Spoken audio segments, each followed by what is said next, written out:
Hey guys, welcome back to another tutorial. So in this video, you will understand the difference between vector graphics and raster graphics. So let's jump into Photoshop. Photoshop is basically a raster graphic software, which means that it deals with pixels, right? Every single picture that you take on your smartphone or your camera, they're all based on pixels.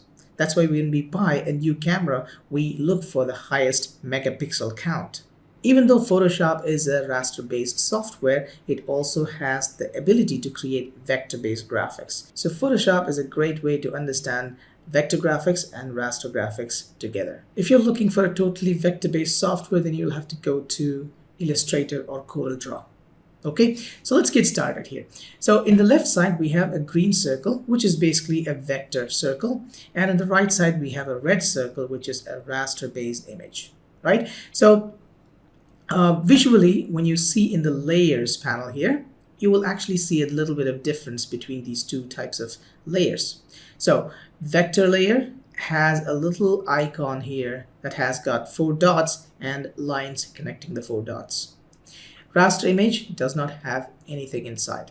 Okay, now what is the true advantage of vector over raster? Vector images generally take less amount of space and they have the highest quality possible. Now, when you look at these two circles, they look identical to each other in terms of the quality. Even if I zoom in, they both look the same. But the magic comes in when you make them bigger. Okay, so if I make the vector image bigger by pressing Ctrl T, I'm going to press and hold the Alt key to make sure that I'm actually scaling it from the center. Okay, now no matter how big I make it, okay, so let me just make it really big. Okay, and I bring it over here, you should be able to see, if I press enter, you should be able to see very smooth lines here, correct? But at the same time, if I do the same thing for my raster image by pressing Ctrl T, I'm going to press Alt key and make it bigger. And if you're working on an older version of Photoshop, you will also need to press Shift key to make sure that you're scaling it in the same proportion. And if I bring it to the side, you can actually see that quite a bit of detail is being lost there, right? If I press enter, you should see that there's a huge amount of pixelation compared to the vector-based image. Okay, so why is this happening? So what's the secret and what's the magic? Why a vector-based image does not lose its quality no matter how big we make it, right? So to understand that, let's zoom in a bit here and let's choose the direct selection tool here. Okay, and with the direct selection tool, make sure that you're selecting the layer that we're working with and click anywhere. You should be able to see these control points. Okay, so basically what Photoshop does here, it just creates different points, okay, and it tells Photoshop, okay, create a circle based on these points, right? So what happens is if you make it bigger, it's again going to redraw those 4 points and tell Photoshop create a circle based on these points, right? So it does not have to memorize which pixel should have green color and which pixel should have white color. Instead, it just memorizes the 4 points using mathematical formulas. Okay, but in terms of our raster image, we don't have any such control points to adjust or anything. It simply records information based on the pixel. So let's say starting from this top left corner, you make that pixel into white color, okay, and you move here and all these pixels are going to be white until it reaches here. So this pixel should become red and then all these pixels will be red, correct? So that's how a raster based image works. It basically requires information for every single pixel to have to know which color it is supposed to have. Okay, so that is why vector-based images are always having high quality no matter how big you make them. Now also keep in mind raster-based images, you can actually make them from bigger size to smaller size without losing any quality, actually losing the file size. But if you make them from smaller to bigger size, you will definitely lose its quality. Now there's a little way to preserve the existing amount of quality in a raster-based image by using something called Smart Object. Let me show you how a Smart Object works. Okay, so let me bring in a picture here. It's a nice, beautiful cat. Now, I might have to make it a bit smaller, and maybe after that, I want to make it a bit bigger. Just to make sure that I'm not going to lose the quality that I have, I'm actually going to take a duplicate here. Okay, I can hide the original one. We can work on the duplicate one. Let me press Control T to make it smaller. Okay, let me use the corner, press Alt key so that we make it smaller towards the center. Press enter here, so that made it smaller. Now if I zoom in, it looks okay at that resolution, but watch what happens if I make it bigger again. Press Control T, and I want to make it bigger by pressing Alt key again to preserve it in all sides. As you can see, we lost quite a lot of detail. So if I press enter, you should see that compared to the original image, this looks really, really bad. So let me just take that original image just for comparison. I'm going to move this to the side, take this guy here.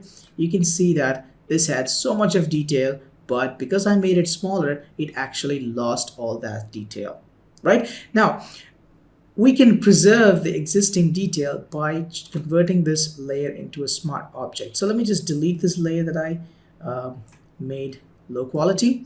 Bring this back here. So this time what I'm going to do is, this is a normal layer. As you can see, there's no smart object being applied to it. I'm just going to simply right click on this and choose convert to smart object. So now you should see a little icon here. Okay, so that's going to tell you that this layer is now a smart object, right? So let's go ahead and make it smaller this time. Control T, make it small. Press Alt key just to make sure that we're scaling it towards the center. I'm going to make it as small as possible. Okay, press enter. Now if I zoom in, you should see that it looks a bit low quality. That is because we don't have enough pixels to show those details. But as soon as I make it bigger, press Alt once again, and you can see that it retains all the quality that was there, right? Even if you make it a bit bigger, it will still try to maintain as much quality as possible. Okay, yeah, as you can see. So basically, when you want to preserve an existing detail, all you have to do is make sure that you convert that into a smart object. So once you make it as a smart object, it will try to preserve as much detail as possible, even if you make it smaller or bigger. But at the same time, make sure that even if you make it smaller, if it is a smart object, it is still going to have the same file size as the original image. Okay, so three things: vector-based circle or vector-based shape, it will maintain its quality no matter how big you make it, and it will generally have less size compared to the raster-based image, right? So raster-based image is mainly for pixel-based drawings. So if you want to make modifications and things like that, you can do them very well in terms of using Photoshop. And the third thing is, when you want to preserve the quality of an existing image, you need to convert them into a smart object so that you will be able to maintain the same quality even if you make it smaller.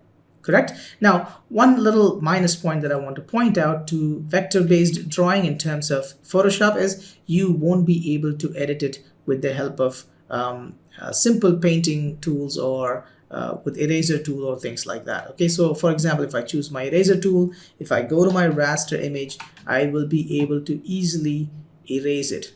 Or let's say some parts I want to have, let's say I want to draw a little face here, so boom, boom, and a smiley there. Okay, so this is very much possible if it is a raster image because it's all based on pixels, right? But I won't be able to do that same thing here. So let's say if I select this vector, it says that it is not editable, right? Because it is based on a mathematical calculation. We cannot draw different pixels in different locations inside that. If you want to do that, you will actually have to convert it into a raster-based image, and then you can make changes to that. So to do that, let's just go ahead and right click here and choose rasterize layer. So if I choose rasterize layer, now it becomes a raster image. So whatever changes you did here, you should be able to do it here also.